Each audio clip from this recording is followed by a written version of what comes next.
The Vectari Empire had conquered 17 star systems in less than 10 years. Their warships were the most powerful in the known galaxy.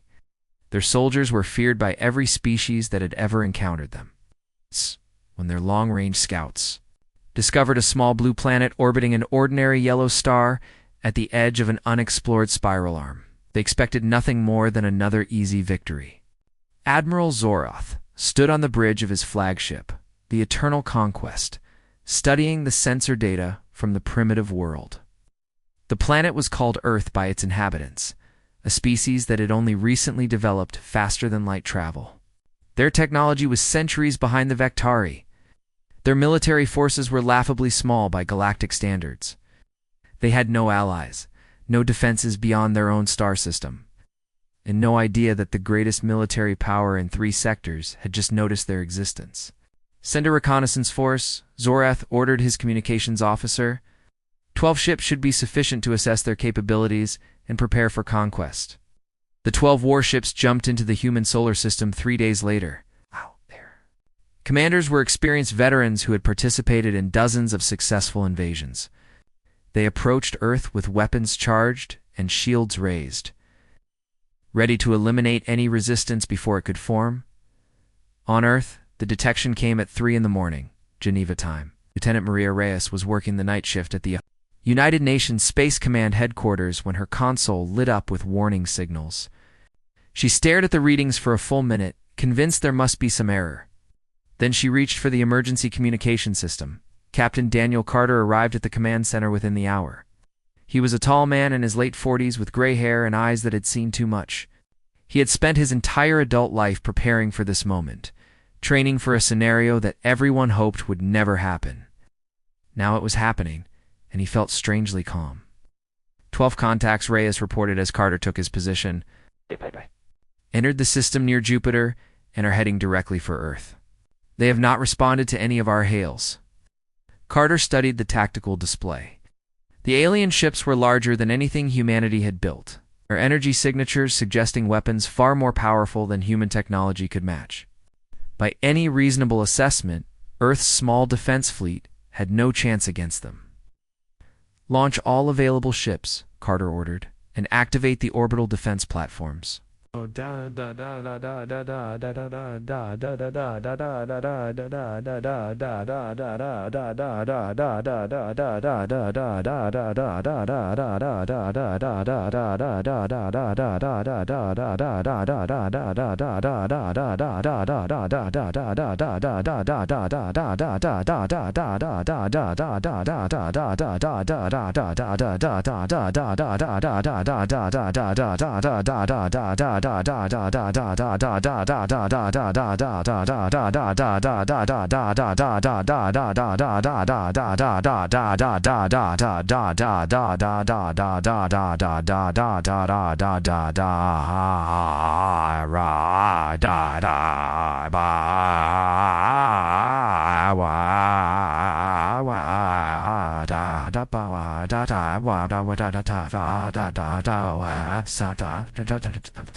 Them frigates and destroyers designed for patrol duty rather than combat.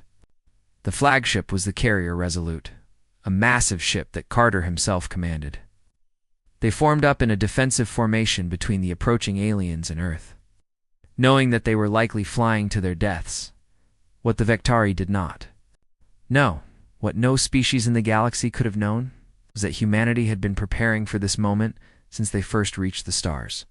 Every ship in the human fleet carried weapons designed not for policing their own space, but for fighting a war against an unknown enemy. Every crew had trained for years in combat scenarios against superior forces.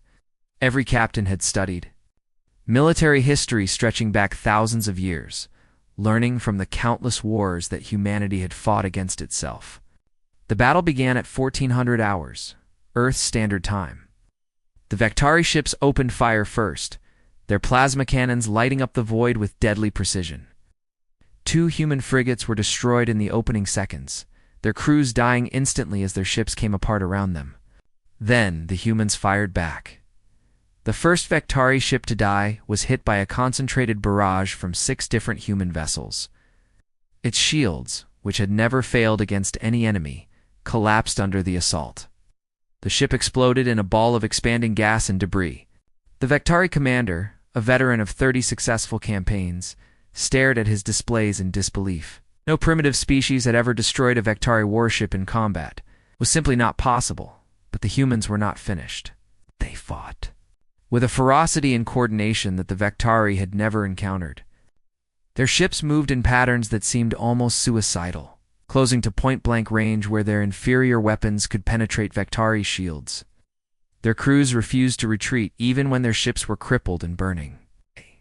They rammed enemy vessels when their weapons failed, turning their own ships into missiles. Captain Carter watched the battle from the Resolute's bridge, issuing orders with calm precision while chaos erupted around him. He had lost 11 ships in the first hour, but the Vectari had lost 8.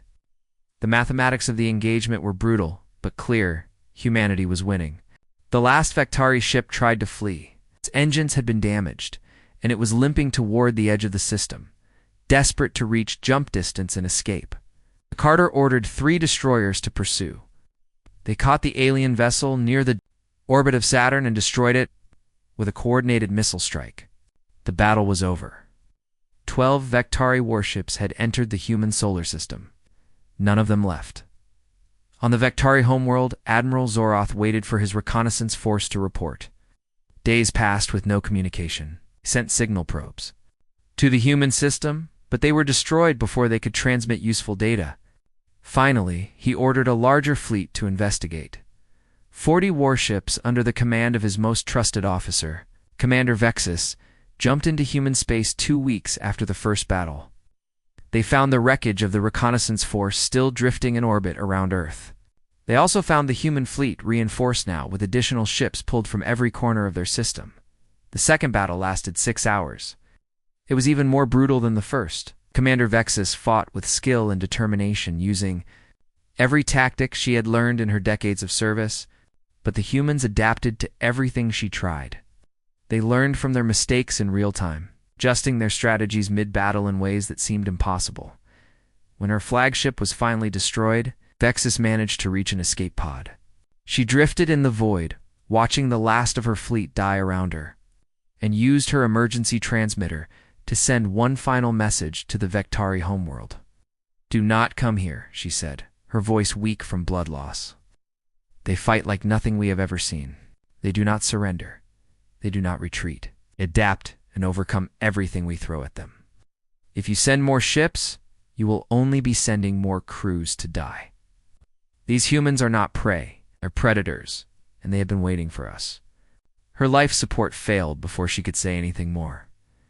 Admiral Zoroth received her message 3 days later. He sat alone in his quarters for a long time, reading her words over and over again. In all his years of service, he had never lost a battle. Now, he had lost 52 ships and thousands of crew members to a species that should have been conquered in a single afternoon. He did not know it then, but his empire's decline had already begun. The news of the human victories spread through the galaxy like wildfire, reaching species that had lived in fear of the Vectari for generations. For the first time in centuries, the conquered peoples of the Empire began to hope, and in the halls of the Galactic Council, where representatives of 37 species gathered to discuss the affairs of civilization, the name of a small blue planet called Earth was spoken for the first time. The humans had announced their presence to the galaxy in the only language that truly mattered: the language of war. The Galactic Council chamber on Nexus Prime was the largest enclosed space in the known galaxy. It had been built 10,000 years ago by a species that no longer existed, and it could hold representatives from 100 different civilizations at once. On this day, only 37 species were present. But the noise they made filled the chamber like a storm. Ambassador Kethra of the Silurian Collective stood at the central podium, trying to restore order. The Silurians were an ancient race, their bodies thin and fragile, their minds sharp and calculating. They had survived for millions of years by avoiding conflict and building alliances. Now they faced a situation that their careful diplomacy could not easily resolve. "The Vectari have lost 52 warships," Kethra announced when the chamber finally grew quiet. Two separate fleets, destroyed completely by a species we have never contacted. Species that, according to our records, only achieved faster-than-light travel within the last century. The chamber erupted again. Representatives shouted questions and accusations. Some demanded immediate action against the humans. Others called for caution. A few simply sat in stunned silence, unable to process what they had heard. In a far corner of the chamber, an old creature named Torvak watched the chaos with tired eyes. Torvak was a historian, one of the oldest living scholars in the galaxy. His scales had faded from bright green to dull gray over the centuries, and his body moved slowly, but his mind remained as sharp as ever. He had spent his life studying civilizations, learning what made them rise and fall. Now he rose from his seat and made his way toward the podium. The chamber grew quiet as Torvak approached. Everyone knew who he was. Everyone respected his wisdom, even if they did not always follow his advice.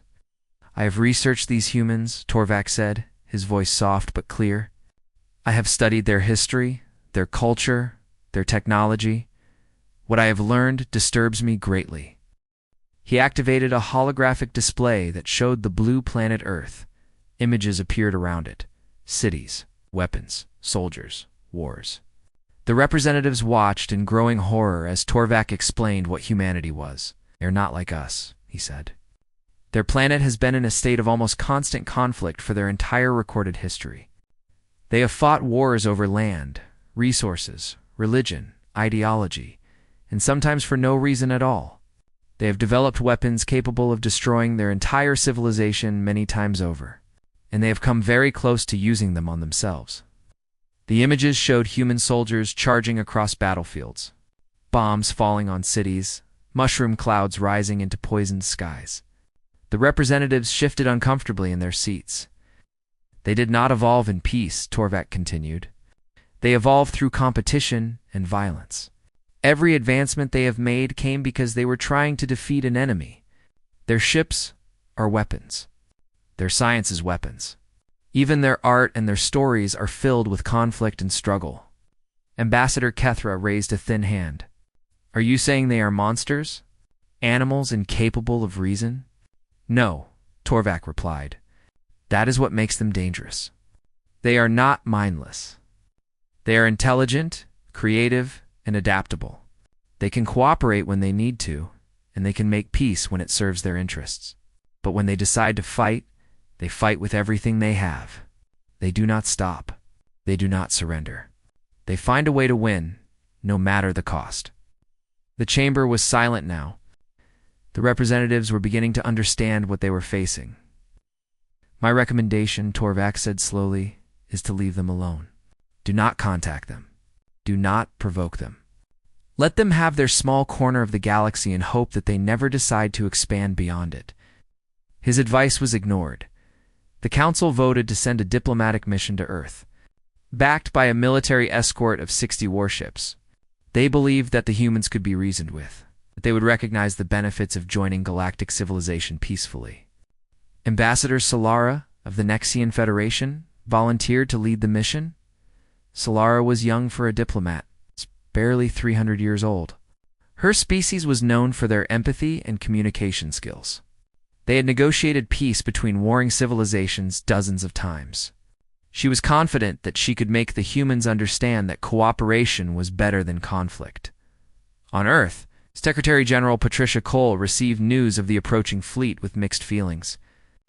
She was a practical woman in her 60s, a former military officer who had entered politics late in life. She had overseen humanity's transformation from a divided planet to a unified civilization, and she had guided them through the terrifying days of the Vectari attacks. "They say they want peace," she said to her advisors, studying the translated message from the alien fleet, "but they are bringing warships to deliver that message." Admiral Victor Hayes sat across from her, his arms folded over his chest. He was the man who had designed humanity's defense strategy, the architect of their victory against the Vectari. He did not trust aliens, and he did not believe in peaceful intentions backed by military force. "They are testing us," he said. "They want to see how we react. If we appear weak, they will try to intimidate us into submission. If we appear strong, they might actually negotiate in good faith. Cole nodded slowly. Then we show them strength. But we also show them that we are willing to talk. The human fleet that moved to meet the alien delegation was twice the size of the force that had destroyed the Vectari. Over 100 warships, arranged in precise formation, their weapons visible but not activated. They escorted the alien fleet to a neutral location near the orbit of Mars, where a diplomatic station had been hastily constructed. Ambassador. Solara found the meeting unsettling from the first moment. The humans did not behave like any species she had encountered before. They were polite but distant, formal but watchful. Their eyes constantly moved, assessing everything around them. Even their diplomats carried themselves like soldiers. "We mean you no harm," Solara said during their first session. The Vectari attacked without council approval. Their aggression was not sanctioned by galactic law. Secretary General Cole listened patiently. When Solara finished, she leaned forward and spoke with quiet intensity. 60 warships, Cole said. You brought 60 warships to tell us that you mean no harm. In human history, when one nation sends soldiers to another and claims peaceful intentions, it usually means they are about to attack. Solara tried to explain that the ships were merely a precaution, a standard diplomatic escort. Cole did not seem convinced. Let me tell you something about humanity, Cole said. We have been at war with ourselves for thousands of years. We have killed hundreds of millions of our own people in conflicts over things that seem ridiculous in hindsight. We have learned that the only way to survive is to be prepared for the worst. We do not trust Isley, Ambassador. Trust must be earned. The negotiations continued for weeks. Slowly, carefully, the two sides began to understand each other. Solara learned that humans were not the mindless warriors she had expected. They valued art, science, and culture. They loved their families and dreamed of peaceful futures. But underneath all of that, there was a hardness that never went away, a readiness for violence that seemed to be part of their very nature. When she finally returned to the Galactic Council, Solara delivered her report with a warning that echoed Torvak's earlier words. Do not provoke them, she said. Do not threaten them. Do not give them any reason to believe that we are enemies. They are capable of peace, but they are also capable of war on a scale we cannot imagine. If we push them, they will push back, and we will lose. The council listened. For now, they would heed her advice. But in the shadows, others were already making different plans. The humans had embarrassed the Vectari, the greatest military power in 3 sectors. Some species saw opportunity in that embarrassment. Some saw danger that needed to be eliminated before it grew too strong. The galaxy was watching Earth now, and not everyone liked what they saw. 10 years had passed since humanity's first contact with the galaxy. In that time, Earth had changed in ways that would have seemed impossible to earlier generations. The old nations still existed, but they had united under a single government that spoke for all of humanity. The petty conflicts that had divided the species for millennia had been set aside, placed by a shared purpose: survival. Ambassador Solara returned to Earth on a mission of great importance. The Galactic Council had grown frustrated with humanity's refusal to join their organization. They wanted humans to accept Council law, contribute to Council defense, and open their borders to trade and immigration. In exchange, they offered protection, technology, and access to resources spread across thousands of star systems. Secretary General Patricia Cole met with Solara in the new diplomatic complex that had been built in Geneva. The building was impressive by human standards, but Solara knew it was nothing compared to the great halls of Nexus Prime. Still, there was something about it that made her uncomfortable. The walls were reinforced. The windows were made of materials that could withstand weapons fire. Even this place of peace had been designed with war in mind. The council grows impatient, Solara said after the formal greetings were complete. They do not understand why humanity refuses to join us. We offer so much, and we ask so little in return. Cole smiled politely, but her eyes remained cold. You ask us to accept your laws, Ambassador. Laws written by species that know nothing about us, for situations that may not apply to our world. You ask us to contribute to your defense, even though your defense failed to protect anyone from the Vectari. And you ask us to open our borders, even though we have no idea what threats might come through them. Solara had heard these arguments before.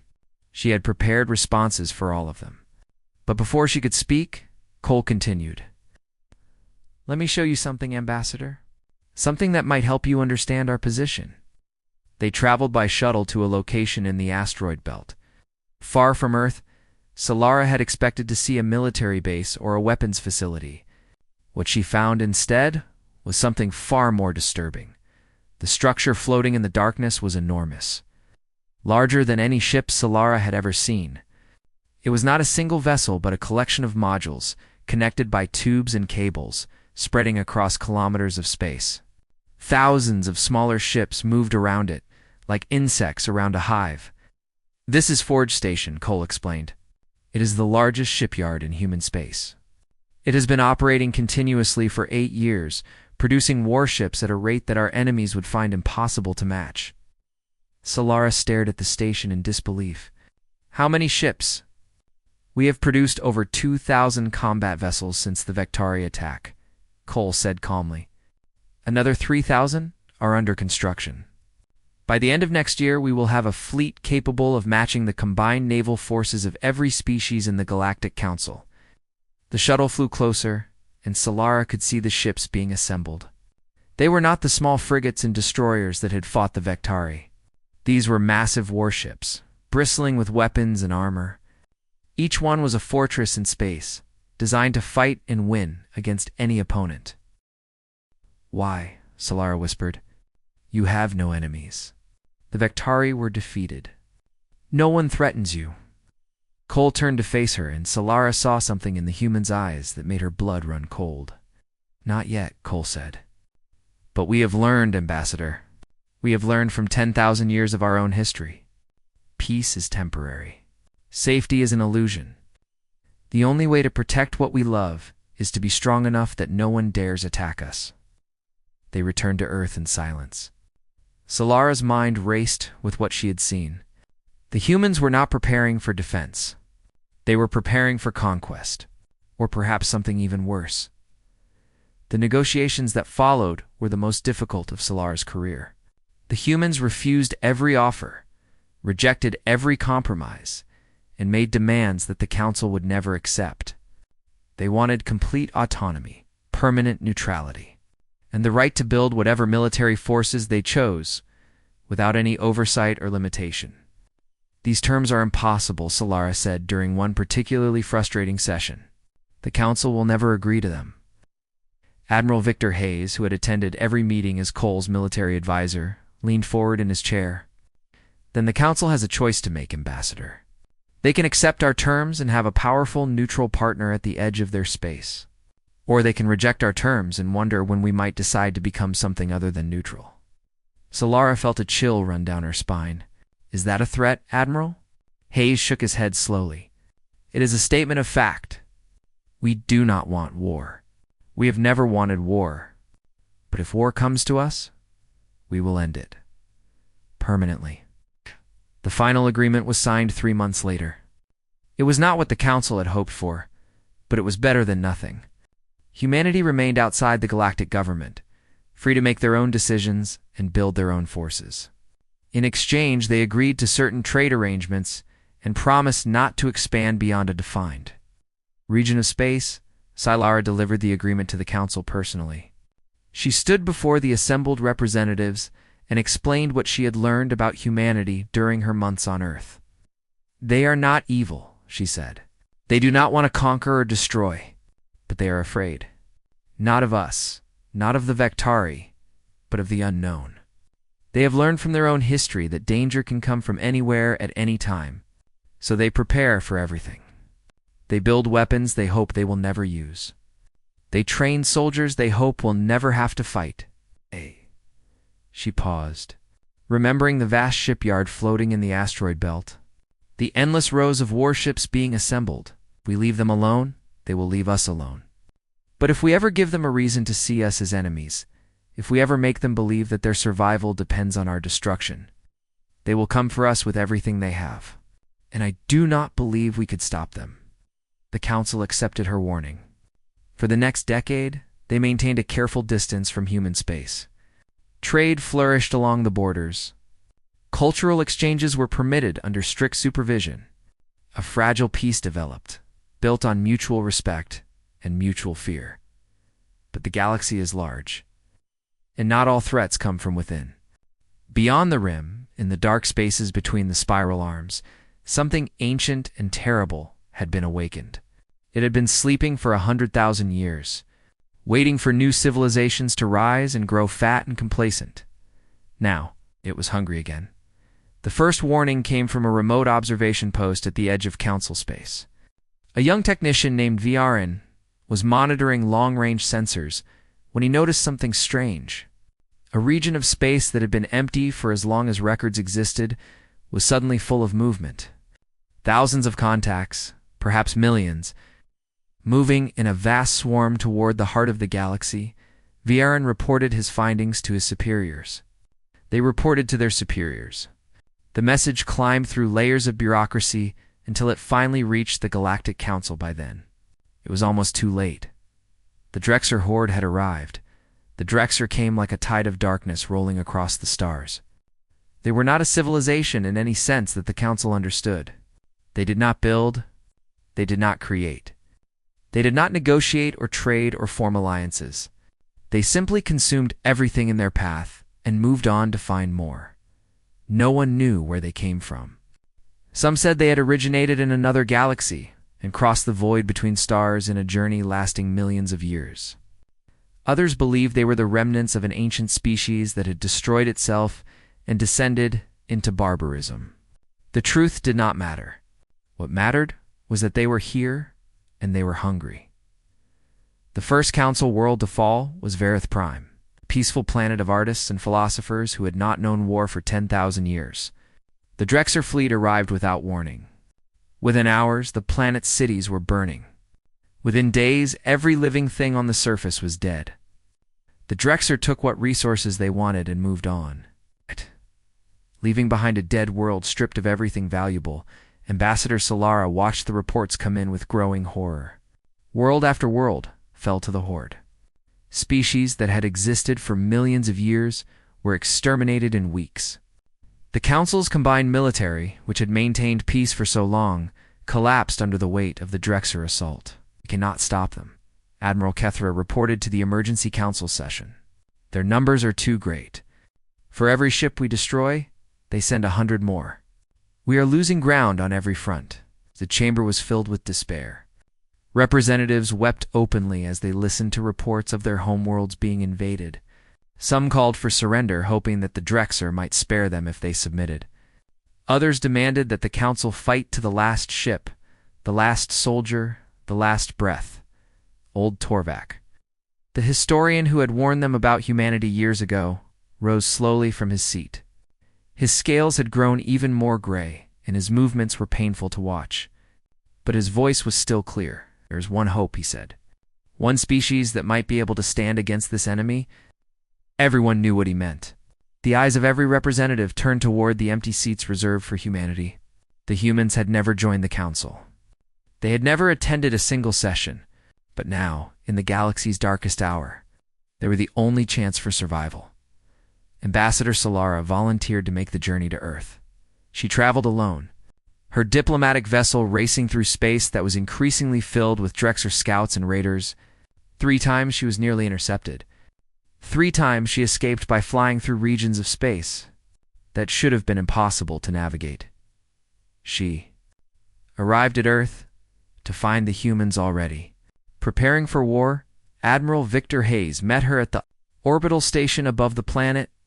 He looked older than she remembered, his hair fully white now, his face lined with the weight of command. But his eyes were still sharp, still calculating, still dangerous. "You knew," Solara said, her voice a mixture of accusation and wonder.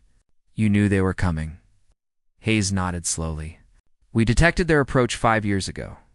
Our long-range sensors picked up the leading edge of their fleet when it was still beyond the galactic rim." Solara stared at him. 5 years. You knew for 5 years and said nothing? The Council made it very clear that they wanted nothing to do with human military affairs, Hayes replied. They refused our offers of alliance. They rejected our proposals for joint defense. So we respected their wishes and prepared on our own.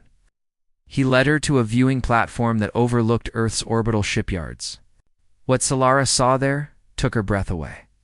Thousands of warships filled the space around the planet, more than she had ever seen gathered in one place. They ranged from small fighters to massive dreadnoughts, larger than anything the Council had ever built. We have been building for 20 years, Hayes said. Every factory, every shipyard, every resource we could spare has been devoted to this moment. We always knew that something like the Drexer would come. The galaxy is too large and too old for there not to be threats beyond our understanding. Solara turned to face him. Will you help us? Will you fight the Drexer? Hayes was silent for a long moment. When he spoke, his voice was heavy with the burden of what he was about to say. We will not fight for the Council, he said. The Council abandoned us when we needed allies. They treated us as a threat to be contained rather than a partner to be embraced. Solara's heart sank. She had come all this way for nothing. But, Hayes continued, we will not stand by while innocent species are exterminated. We will fight the Drexer because it is the right thing to do. Because if we do not stop them here, at the edge of Council space, they will eventually come for us. And because humanity has never been able to watch others suffer without trying to help. He looked out at the vast fleet, assembled around Earth. Secretary. General Cole has authorized the deployment of our full military strength. 3,000 warships. 50 million ground troops. Every weapon we have developed, every tactic we have learned, every ounce of fury that burns in human hearts. Solara felt tears forming in her eyes. Thank you, she whispered. Thank you. May shook his head. Do not thank us yet, Ambassador. What is coming will be the greatest war the galaxy has ever seen. Millions will die, perhaps billions. Worlds will burn. Species may be lost forever. The only question is whether, at the end of it all, anything will be left standing. The human fleet departed for the front lines 3 days later. Solara watched from a diplomatic vessel, as the warships jumped too faster than light travel, their engines creating brief flashes of light that lit up the darkness like stars being born. General Samuel commanded the ground forces. He was a quiet man from a place called Kansas, a region on Earth that had once been known for farming. He had never sought glory or fame, only to protect those who could not protect themselves. Now he led an army larger than any that had ever marched in human history. We fight not just for Earth, he told his soldiers before they deployed. We fight for every species that cannot fight for itself. We fight for the idea that life is precious, that civilizations are worth preserving, that the darkness can be pushed back if we stand together. Today we show the galaxy what humanity is capable of. Today we fight. The first major engagement came 3 weeks later. A system called Valdris that had once been home to a peaceful species of engineers and builders. The Drexer had already destroyed the planet's cities, but they had not yet moved on. Their fleet was refueling and resupplying when the human ships arrived. Commander Lisa Morgan led the attack. She'd been a young officer during the HFY War, and she had learned lessons in those battles that she'd never forgot. Her strategy was simple but effective. Hit hard, hit fast, and never give the enemy time to react. The battle lasted 18 hours. When it ended, the Drexer fleet at Valdris had been completely destroyed.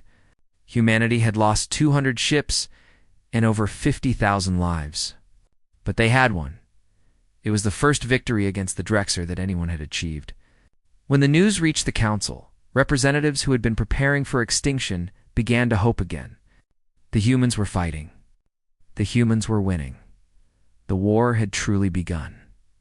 The war against the Drexer lasted 3 terrible years. It was fought across hundreds of star systems, on planets and moons, and in the empty spaces between. Billions died on both sides. Worlds that had existed for millions of years were reduced to ash and rubble. The galaxy had never seen destruction on such a scale. Those who survived would never forget what they witnessed. But humanity endured. They always endured. Admiral Victor Hayes coordinated the campaign from the bridge of the dreadnought Endeavor, the largest warship ever constructed by human hands. He slept only a few hours each night, sustained by coffee and the knowledge that every decision he made could mean the difference between victory and extinction. The Drexer were unlike any enemy humanity had faced before. They did not think like individuals. They moved like a swarm, guided by instincts that had been refined over millions of years of conquest. When human commanders developed new tactics, the Drexer adapted within days. When human weapons proved effective, the Drexer changed their approach to counter them, but humanity adapted faster. That was the truth that the Drexer never understood. The reality that doomed them from the moment they entered human space. Humans had been fighting each other for 10,000 years. They had developed warfare into an art form and then into a science. Every tactic the Drexer tried, humans had seen before in some form. Every strategy they employed, humans had already countered in their own bloody history. Commander Laura Bennett led the assault on the Drexer command vessel, a ship so large that it was almost a small moon. Her strike force consisted of 200 Marines in powered armor, the best soldiers humanity had ever produced. They breached the hull in 3 locations and fought their way through corridors filled with Drexer warriors. The battle inside the command ship lasted 16 hours. Bennett lost 169 soldiers, each death a wound that would never fully heal. But when she finally reached the command center, only 31 Marines remained at her side. It was enough. The Drexer command creature was massive. A being of chitin and hate that had directed the destruction of countless civilizations. It looked at Bennett with eyes that held no emotion, no understanding, only hunger. Bennett raised her weapon. "For everyone you killed," she said quietly. "For every world you burned. For every child who died screaming because of you," she fired. The creature fell. And across the galaxy, the Drexer swarm faltered as the mind that had guided them for millennia went silent. General Samuel Wright led the ground campaign on Drexer Prime itself, the homeworld of the Horde. No enemy had ever set foot on that dark planet. No species had ever dared to challenge the Drexer where they were strongest. Humanity did not care about precedent. The landing was the bloodiest day of the war. Millions of Drexer warriors defended their homeworld with a ferocity that bordered on madness. Human soldiers fell by the thousands in the first hours. But they kept coming. They established beachheads and expanded them. They captured territory and held it against endless counterattacks. Wright fought alongside his soldiers, leading from the front, as he had always done. He was wounded 3 times but refused evacuation each time. When his command vehicle was destroyed, he continued on foot. When his rifle ran out of ammunition, he took one from a fallen enemy. The final battle took place in the heart of the Drexer capital, a city built from the bones and metals of conquered worlds. The Drexer High Chieftain, the supreme leader of the Horde, had gathered its remaining warriors for a last stand. Sergeant Amy Porter of the 101st Orbital Infantry found herself facing the chieftain alone. Her squad had been killed in the fighting, and she was the only human in the immediate area. The creature towered over her, 3 times her height, and armed with weapons that could cut through powered armor like paper. She attacked anyway. The fight lasted less than a minute. Porter moved with a speed and precision that came from years of training and a lifetime of refusing to give up. She dodged the chieftain's strikes, waited for her moment, and drove her combat blade through a gap in its armor directly into its heart. The chieftain fell. The Drexer, seeing their supreme leader dead at the feet of a single human soldier, broke and ran. For the first time in their existence, they knew fear. The war ended 3 months later. The remaining Drexer scattered to the edges of the galaxy and beyond, fleeing to places where no civilization had ever ventured. They carried with them a warning that would be passed down through their generations forever. Do not return to the spiral arm. Do not wake the humans. No one returns from fighting humanity's forces. The Galactic Council offered humanity a seat at their table. After everything that had happened, after all the blood that had been spilled, it seemed like the least they could do. Secretary General Patricia Cole, now old and tired from years of war, accepted the offer graciously. She stood before the assembled representatives of 37 species and spoke words that would be remembered for millennia. "We never wanted war," she said. "We never sought conquest or glory. We asked only to be left alone, to build our civilization in peace. But when war came for us, when darkness threatened to consume everything we love, we did what humans have always done." Looking around the chamber at the faces of species who had once feared humanity, who had once tried to contain them, who had now been saved by them. "We survived. We adapted, fought, and we won." Old Torvak watched from the observer's gallery, tears streaming down his weathered face. He had lived long enough to see everything he had predicted come true. Humanity was exactly what he had said they were, a species forged in the fires of endless conflict, tempered by millennia of struggle, unbreakable and unstoppable when they chose to fight. Ambassador Solara sat beside him, her own eyes wet with emotion. "They will write songs about this," she said softly. "For thousands of years, species will remember what humanity did." Torvak nodded slowly, "And they will remember the lesson. Some species are not meant to be conquered. Some fires are not meant to be touched. The humans are both." On Earth, the celebrations lasted for weeks. Soldiers returned home to families who had feared they would never see them again. Cities that had been quiet and tense for 3 years erupted in joy and relief. Humanity had faced the greatest threat the galaxy had ever known, and they had emerged victorious. But even in their celebration, humans remained watchful. They did not disarm. They did not disband their fleets. They continued to build and train and prepare, because they knew that the universe was vast and full of dangers they had not yet encountered. General Samuel Wright retired to his small town in Kansas, where he spent his remaining years teaching history to young children. He never spoke of the war unless asked, and even then, he spoke only of the soldiers who had served under him, never of his own deeds. Commander Laura Bennett became an admiral and eventually the supreme commander of all human military forces. She spent her career preparing for threats that might never come, because she understood that the price of peace was eternal vigilance. Sergeant Ami Porter returned to her unit and served for another 20 years before retiring. She never married, never had children. She said that her family was the 101st, and that was enough, and across the galaxy. On 1,000 worlds, children of 100 species grew up hearing the stories. The humans who came from nothing. The humans who faced the Drexer when no one else could. The humans who fought and bled and died to save species that had never done anything for them. In the dark spaces beyond the rim, the surviving Drexer passed down their own stories. They spoke of the terrible creatures from the spiral arm.